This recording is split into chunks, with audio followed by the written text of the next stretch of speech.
Fresh Art International presents conversations about creativity in the 21st century. This is Fresh Art International. I'm Kathy Bird. Today you'll meet Iranian-born artist Bahar Behbahani. In 2002, Bahar came to the United States for the first time to show her paintings in a traveling diplomatic exhibition. Since then, she made her way to New York and became an American citizen. Considering cultural and political differences, not to mention the 6,000 miles that lie between Tehran and the city she now calls home, it might not surprise you to learn that her paintings and videos explore memory and loss. Over the last 4 years, Bahar has been investigating the complex history, architecture, and meaning of the legendary Persian garden. On view at the Hood Museum of Art, Dartmouth College, her solo exhibition, Let the Garden of Iram Flourish, reveals how a space designed for relaxation and reflection became entangled in international politics. That's actually very interesting for me, and it's my point of research. The Persian garden within the Iranian culture is important, but what is more interesting is the way that the Europeans travelers wrote about Persian garden and the language that they used in literature and in travelogues end of 18th century and 19th century is so romanticizing heavily the Persian garden.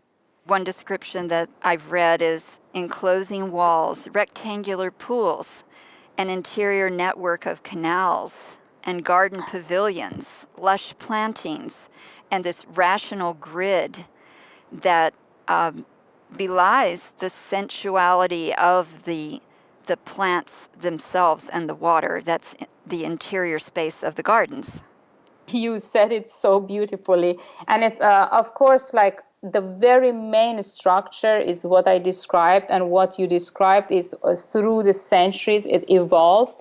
And of course, yes, another characteristic is that it's enclosed. So the wall around it brings so many other layers, politically, conceptually, spiritually, like where these gardens are located geographically and why they are enclosed. All that can be investigated, and I'm very fascinated about these structures.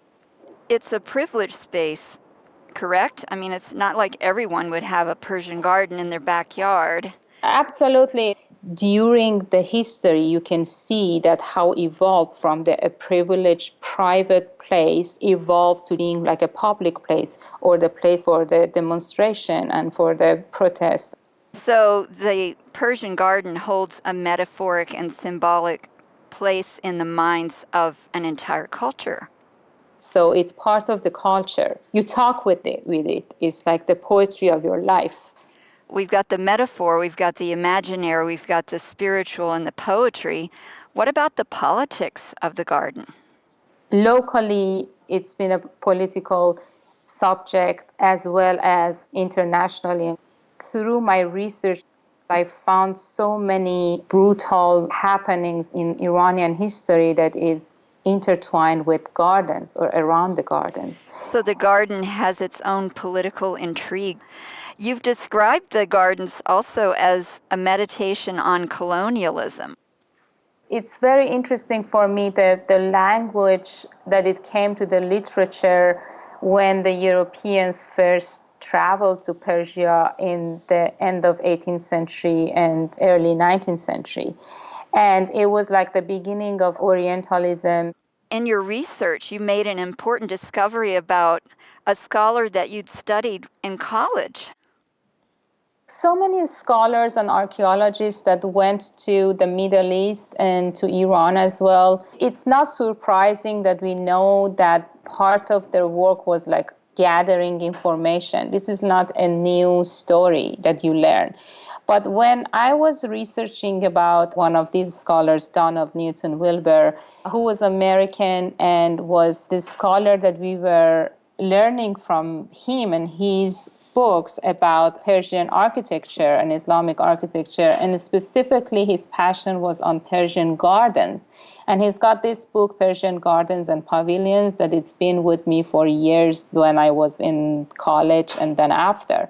So I started just researching on his life, and then I kind of like shocked when I found out that for all these years he was this spy for CIA, and not only just like a regular CIA spy, but he was the main planner of the coup of 1953 in Iran. I'm interested in how that betrayal that you experienced when you found that information about him, how does that mark the paintings? I struggled a lot to see how I can show this duality of his life and this fact. And so, of course, I have like some solutions visually how to bring this paradox, the beauty and brutality, to this meditative, let's say, Persian gardens, and how I can, as you said, you mentioned the word mark, how can I mark that something happened that is really scarred these gardens? And so what I work with were the archival materials, and specifically the CIA report of the coup in Iran, that it just got released for the 60th anniversary of the coup. So I printed them all, and then I realized that they censored some points. Those blocks were the point of like inspiration for me visually, that how I can bring them to the Persian garden. So you're talking about typed papers that had whole areas blacked out that they didn't want people to read. yes, that's true. That's true. And the interesting point is like the only documents that it remained from the coup and they released, it's the report that Donald Wilber, this scholar, typed it. And it's a 200 pages report of the coup. And so it was like, for me, it was kind of like a romantic love story. My man, who was like the scholar for Persian garden, could have all these duality and betrayal story within himself. This secret life. Yes, yes. During like the process of making these paintings, I realized that everything is about around this story is about coding and decoding. And then I found my own codes, I guess, that sometimes I brought it as another layer to how much I want to conceal or reveal. And I played with that. These garden paintings are part of a new exhibition that you're presenting at the Hood Museum at Dartmouth College. And let's talk about the title of that exhibition. Let the Garden Aram Flourish. What is the Garden Aram? What is that? The Garden Aram, it's one of the oldest garden in Iran. It's a really important garden because it's also Aram means paradise.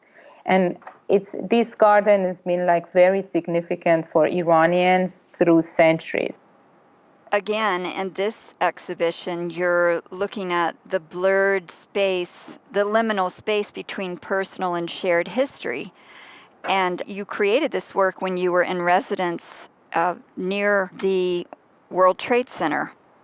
I feel like the world knows about the World Trade Center, but the fact is that you were walking from Brooklyn to Lower Manhattan to a studio that was near the construction of a memorial to lives lost in a terrorist act of September 11th, 2001.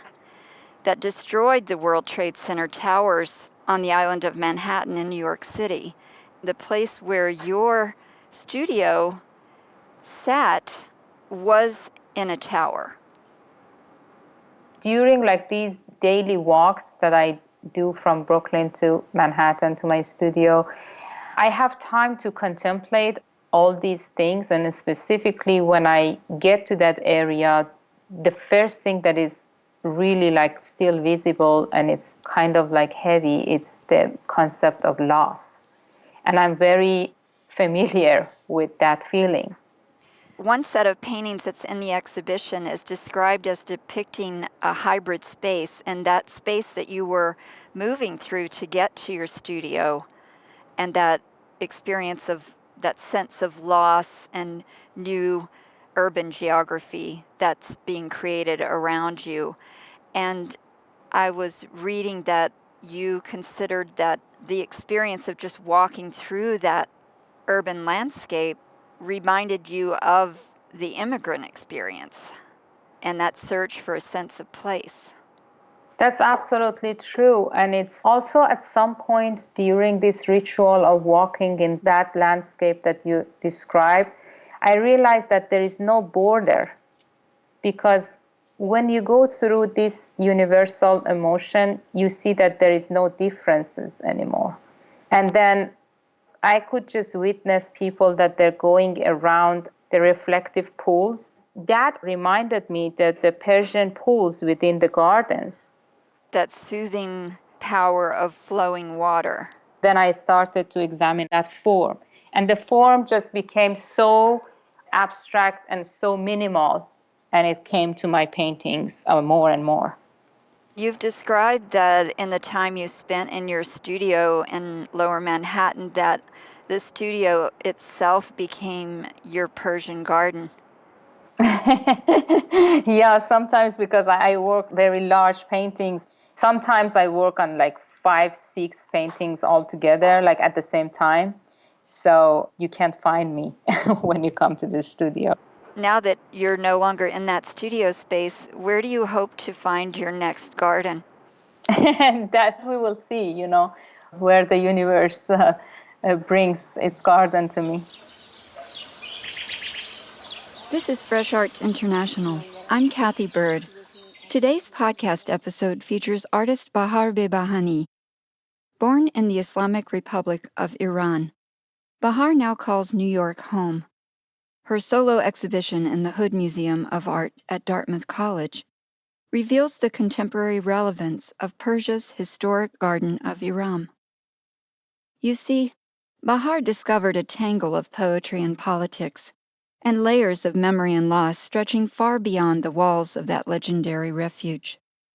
Her paintings include marks of recently disclosed evidence that the Central Intelligence Agency was deeply involved in a violent 1953 coup in Iran. In the face of current events, these revelations of American deception and hidden political agendas seem ironic. We can draw solid lines from the increasing incidence of terrorism worldwide, the contemplative 9/11 memorial site in New York City, and high-stake business interests, to the enormous barrier just erected by a new American immigration policy. The executive order blocks individuals from Islamic countries, including Iran, from entering the United States. In this restrictive political architecture, where is the garden? To learn more about Bahar Behbahani's work and hear other episodes in this series, visit freshartinternational.com. Help us grow by taking a few minutes to rate and review the episode on iTunes. You'll find us anywhere you go for podcasts. Follow us on Twitter and Instagram at FreshArtINTL. We'll follow back. Thank you for listening. Stay tuned for more contemporary art talk.